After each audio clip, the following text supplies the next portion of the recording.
Aloha, everyone. Welcome to our brand new HEA podcast, The Negotiation Table. My name is Wincy Hong, and I am the communication specialist here at HGEA.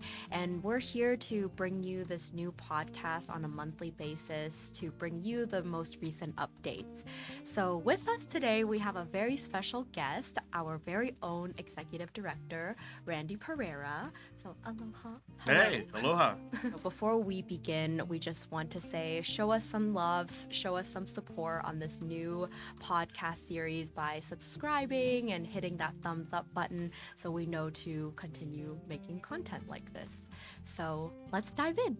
Okay, let's go. Before we get into our main conversation about the legislative session, 2023 was a really busy year. What would you say are the biggest takeaways, biggest highlights, maybe even some of the biggest accomplishments from the last year? 2023 was a very big year for the labor movement in general. If you look at what's been happening across our country, we've seen a resurgence in interest and support. In a recent poll that was conducted by the AFL-CIO, is that over 2/3 of the United States population now supports labor unions. From that number, 88% of people that are under the age of 30 are now viewed as big supporters of the labor movement.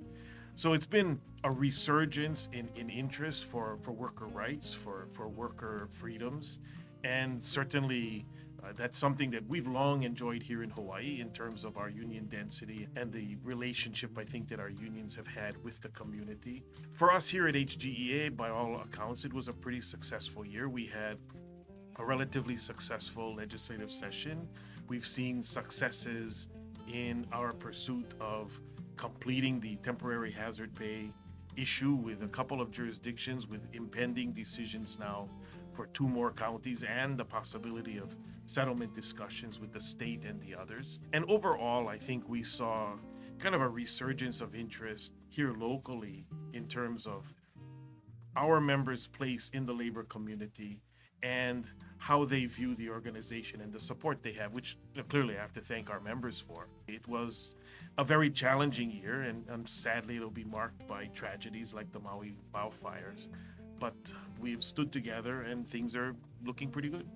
That's great.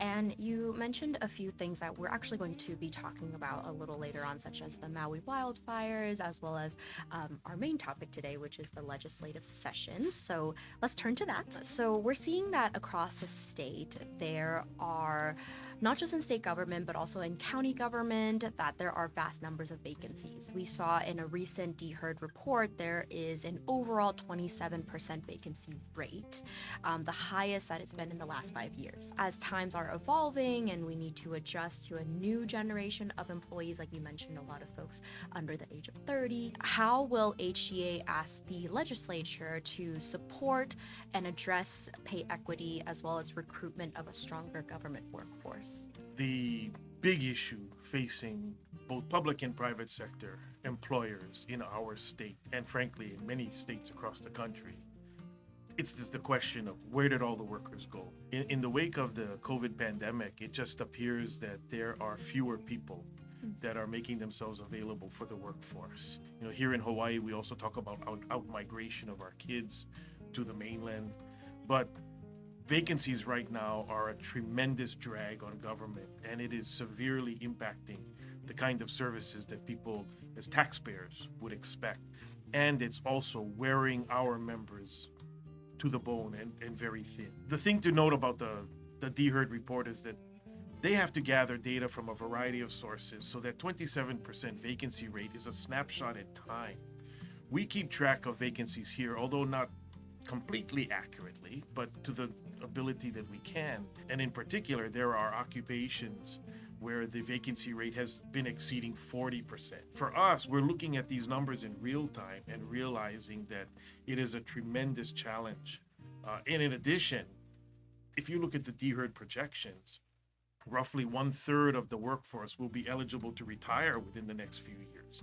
So it's not simply just a question about vacancies, but just where the workforce is going. And in the meantime, it's our members that are picking up the slack, because so many of them are doing the work of 2, 3, even 4 positions. Having said that, we will continue to advocate at the legislature for changes and resources to be provided to the human resources folks to ensure that we have the resources to try to attract and retain employees. As I've said publicly many times, it's a myth now to suggest that government employment is the ideal and that there are people waiting to take on government jobs. It's just no longer true. We're no longer providing the best pay and benefits. That may have been true 15, 20 years ago. It's not true today. The private sector has caught up and they are far more competitive than government in attracting and retaining employees. The lowest hanging fruit, pay. We simply don't pay enough. And our members know this firsthand. They have been underpaid for generations, but it's particularly a problem now. And it's a bigger problem combined with the amount that they have to pay personally for their own healthcare coverage, which is generally speaking an issue that private sector employees don't have to contend with. Thanks to the Prepaid Healthcare Act, most of their personal insurance is paid for by the employer. But in government, our members pay 40%, which in some cases, it's almost an entire paycheck that goes to your healthcare premiums in any given month, or every month, I should say. There are some things that we believe should change, starting just with the culture of the HR professionals that work for the state, getting them to realize that employees are their greatest resource and that an investment has to be made to make sure that those employees get the best possible working conditions and fair pay. We're going to continue to look to this administration to actually undo what I've characterized as years of neglect about our workforce. But our goal here, along with all the other public sector unions, is to get lawmakers to come to that realization that something needs to be done, there needs to be some intervention, and put this higher on the priority list for the Green administration.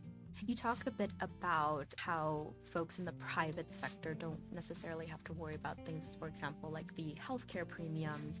And I think that goes into the next question, because as we're talking about these high vacancies, and then also we're seeing more and more privatization of civil service jobs and the use of third-party contractors to essentially get around the hiring process that is currently in place. How would you say this hurts public service employees, and also how will us here at HCA try to address this during the upcoming session? One of the things that we're seeing is that out of frustration with the State Human Resources Department, DHERD, as it's known, different departments are now attempting to come up with what they characterize openly as workarounds. The first thing that we're seeing would be the conversion of a lot more positions from the civil service to exempt. And there are clearly differences between exempt employees and those in the civil service.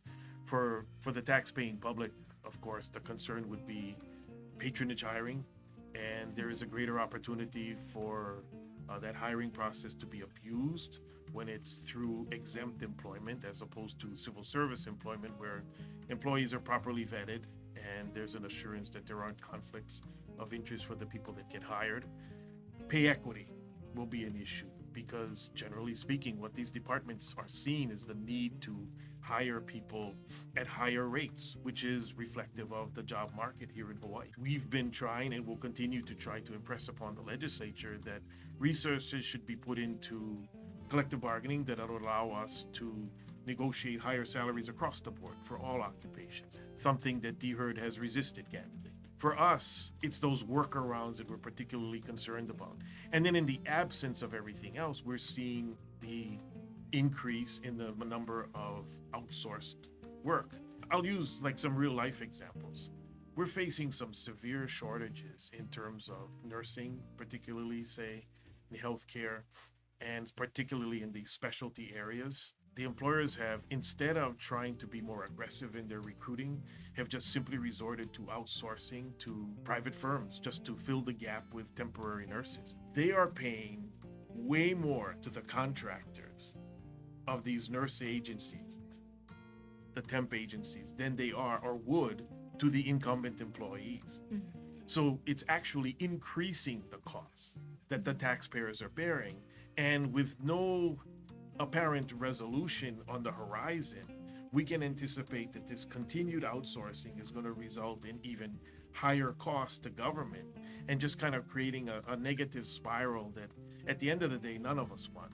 As we talk about the third-party contractors, they're a way of undermining collective bargaining rights. Another example of this that we found is in the emergency proclamations, like for example during COVID, which suspended Chapter 89. How will HCA ask the legislature to shore up and protect the rights of unions during this session? During the COVID pandemic, we were among a number of voices from the community that suggested that under our state law, our governor has too much unfettered power.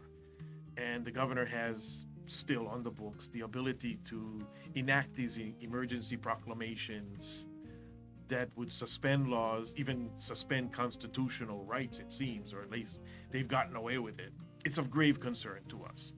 We look to the legislature to take a hard look at curbing the governor's authority and inserting themselves as kind of a check so that there's a check and balance as the governor would execute his powers. There is a need to have the ability to execute emergency proclamations, no question about it, because that has to happen when that emergency occurs. But after a period of time, whether it's the first 60 days or whatever, there should be some mechanism to revisit and have the legislature weigh in as necessary. What we saw during the Ige administration, for example, the long-term suspension of Sunshine Law, there was no transparency. If they didn't want to disclose any information, they just didn't have to. And that's just how they acted. And that's just not right. The legislature, for them, it's a sensitive subject because you're getting into that separation of powers and that question of like, who should be deciding what. As we started the podcast, you mentioned the Maui fires. And so my next question is pertaining to that topic. So obviously one of the big questions for this session is how to address the tragedy, the disaster. We can expect, rightfully so, that a good chunk of public money will go towards relief and rebuilding. Should we be on guard, though, for cuts to government services, as well as what will we be asking of the legislature when it comes to the support of vital services? If you had asked me that question 3 days ago, I would have answered by suggesting that we are anticipating legislators to be rather conservative when it comes to money. The state's fiscal position, I believe, remains pretty healthy and our economy is still okay, but we're not in the same cash position that we were during the tail end of the pandemic when we were flush with money from the federal government. And the state was reporting a record, what we call surplus or record fund balance. Things have changed, and Maui's fires are the biggest reason for that change. So yes, we were anticipating that a lot of the resources that the legislature would be looking at in this coming session would be dedicated to Maui and rebuilding and trying to restore things there. While we don't expect the Green administration to make cuts, we were certainly expecting that we would hold the line on a lot of things. And again, between both the administration and the legislature, be somewhat conservative. Then lo and behold, the Council on Revenues comes out and says, hey, our tax collections are up 7%. And now we now have this extra money in terms of the state revenue. And while I don't think that extra money is going to allow anybody to just go out and spend without any good reason, I think it does ease the pressure a lot. And certainly, I think should free up monies for the administration and the legislature to come to a point where we can agree where some growth is necessary and resources are put to certain types of things. I think there's clear reason to be a little bit more optimistic about the economic picture. Everybody's still concerned about tourism. For a lot of folks, of course, the wildfire is going to create opportunity for debate about how we rebuild and what level of tourism we can sustain. But I think we're all similarly concerned about the need to bring more Asian tourists in, particularly from Japan, which right now is just not happening because they are a major source of our tax revenue. As we go through this session, there seems to be at least some reprieve thanks to the additional revenue the state got, but there will be a lot of questions about how we'll go looking forward into the future. As we're looking forward into 2024, is there anything else that we will be pursuing in the new year that you want members to know about? We will continue our efforts to come to some resolution with the different jurisdictions on the hazard pay issue, and hopefully we'll finally put that to rest, ideally by this summer, because it has taken now several years to get to this point. We're not giving up, as I've said many times to our members. We're not giving up on that issue by any means. We look forward to being part of the conversation about how to address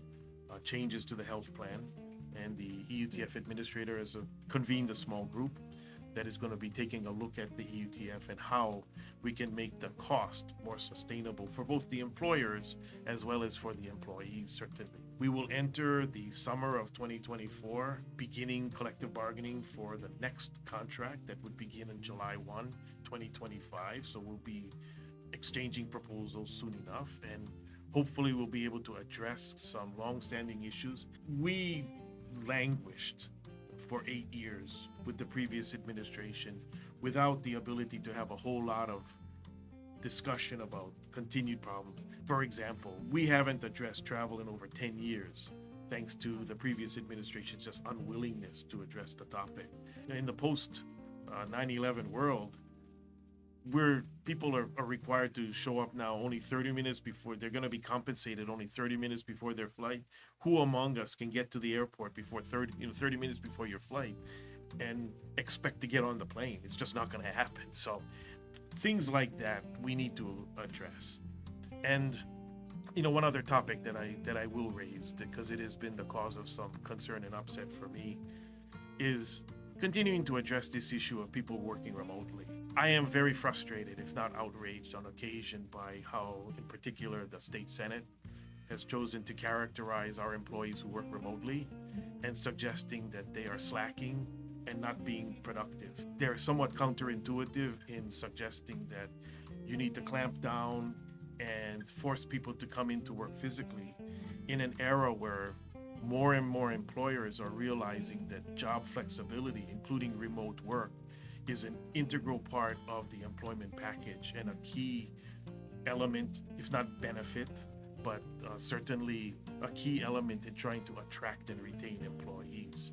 I find it just unconscionable that they are questioning the integrity of the workforce. Our members work extremely hard every day, and they put up with a lot of unnecessary nonsense from their customers about the delays, etc., especially since they're working in some cases 50% short. I stand with our members and our employees. They work extraordinarily hard and shouldn't be criticized when they happen to work remotely 1 or 2 days a week.